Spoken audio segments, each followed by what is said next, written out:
Hey, UMass fans, welcome back to another installment of the Flagship in Focus. I'm your host, Alan Pandiani, and today I am joined by women's track and field alumna Michelle Jensen, a veterinarian out on Cape Cod. And Michelle, we're really excited to have you here with us today. I think in all of our shows that we've done so far, it's been focused on human beings, and I know as a person that loves animals myself, I'm excited today to hear about the impact that the COVID-19 pandemic is having on animals and those that care for them. So Michelle, would love if you could introduce yourself to our audience and give a little bit of your backstory about what brought you to UMass, what your experience was like at UMass, and what you've been doing since. Okay, thanks for having me. I'm Dr. Michelle Jensen. I work at Oceanside Animal Hospital in Sandwich. I'm from Mansfield, Mass. I graduated in 2013 from the UMass track team. I ran the 400 hurdles, and the 4x4, and then did some sprints and longer distances here and there. I picked UMass. I had a great time there. I loved everyone. Having the teammates there was awesome. I originally went there for animal science because I've always wanted to be a vet. I switched to biology. When I graduated, I worked at a human hospital, actually. I worked at the fertility center at Mass General in Boston, but then decided I liked working with animals a lot more.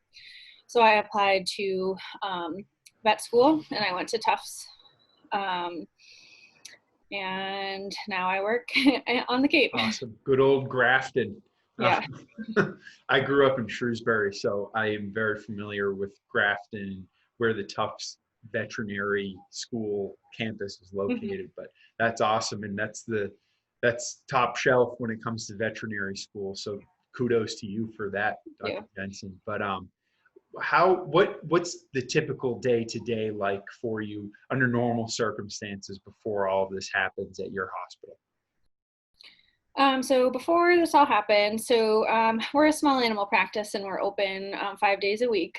We see dogs, cats, exotic patients. So we see birds, reptiles, small mammals, like rabbits, hedgehogs, guinea pigs.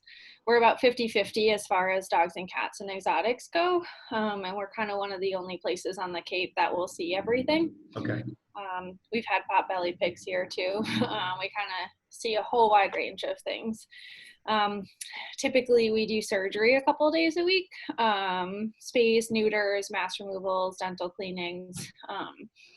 And then we of course do like emergency surgeries. So like if your dog eats something it shouldn't and needs the surgery, we'll go in and do that. But we basically do anything that needs to be done on most species except for large animals. We see appointments all day, and then we see surgery. We interact with clients. We used to interact with clients normally. If you have like a puppy, we do a whole puppy exam. We give you advice as far as what to do, next steps, surgeries, things like that. And of course, like we have people when they have to, euthanize their animals, we can be with them the whole time. So things have kind of changed a little bit as far as everything working wise, like the daily flow of things. Yeah, I'm sure. I mean, everything has to be contactless now. And, I was talking to another medical professional the other day who was talking about how telemedicine is really going to be picking up after this is sorted out and over, because now you can get a lot of things answered, solved, diagnosed, whatever it is, without the person ever having to come into the office. So pretty cool how this is all going to change things. What has it been like? I know I've seen some encouraging data where, at animal shelters or rescues or whatever it is, their numbers are at historic lows because so many people are adopting right now, which I think is awesome that all these animals are getting loving homes. But would you say that things have really slowed at Oceanside, or that things are pretty normal, you're just handling business a different way? I actually think it's been busier since we started. I mean, the whole flow has changed, but of course, like we started with telemedicine. So our hospital, we had to close down for 2 weeks once this all started. So we adopted the telemedicine program. It's just a bit different as far as like human medicine and what we do, because our patients can't tell us what's wrong. Right. So when we use a telemedicine, like we see pictures and we can do video, but like for a real vet exam, doing an actual physical exam is something that you have to do to find out where pain is. I mean, really anything, which that has been a little bit difficult, but we've kind of adapted and done some more like non-urgent cases as far as that goes. Um, but we've just really had to change how we're doing everything. Right.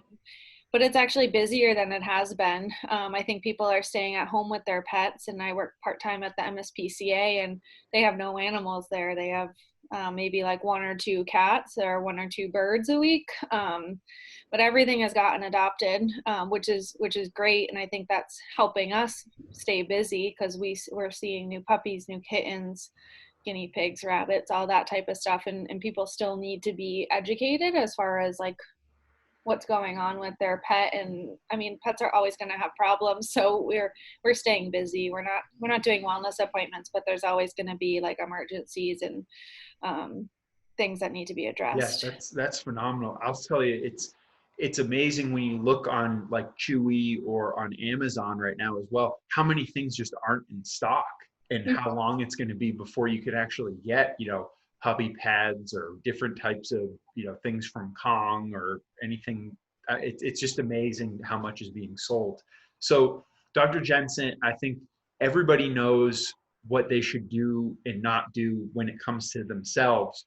What are some things that our audience should know as it pertains to their pets that they might have in their household, whether a dog, a cat, guinea pig, et cetera, et cetera? As far as the COVID crisis goes, Yes, yes. yeah. So they've done some studies, and I'm sure everyone's heard in the news about like the tigers that tested positive. But there's not a whole lot of true solid information out there. Mhm. One of the labs that we work with developed a test, and I've actually had a couple animals that were suspicious of the COVID testing for.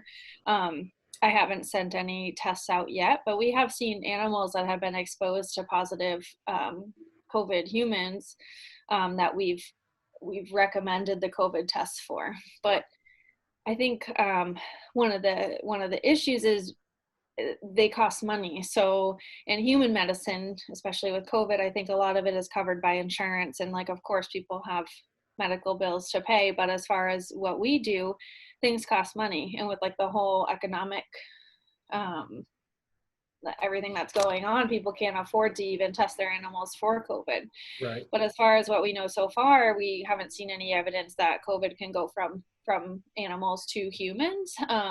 But there is some evidence that humans, if they are asymptomatic, can give it to their pets. Wow. So I guess the best advice I have as far as like keeping your vet staff and your pets healthy is like if you are sick, don't bring your animal to the vet for non-emergent things. We're seeing a lot of people wanting to come in for nail trims, and we're happy to do so, but we just want to minimize exposure to everyone, and if you can stay home you can, but obviously if you have an emergency or if you've been tested positive, let your vet know because we need more information.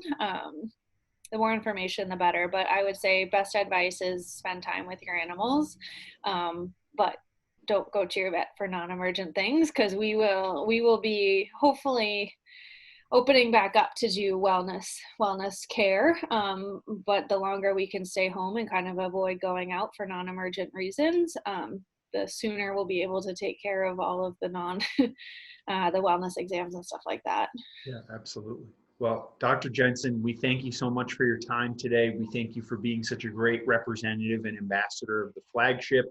And hopefully, when all is said and done and dog parks reopen and beaches reopen, everything like that, hopefully we see a serious spike in terms of four-legged friends that are walking around with humans in public places. But we thank you for all your work, and we're wishing the absolute best for you as you continue. Thank you.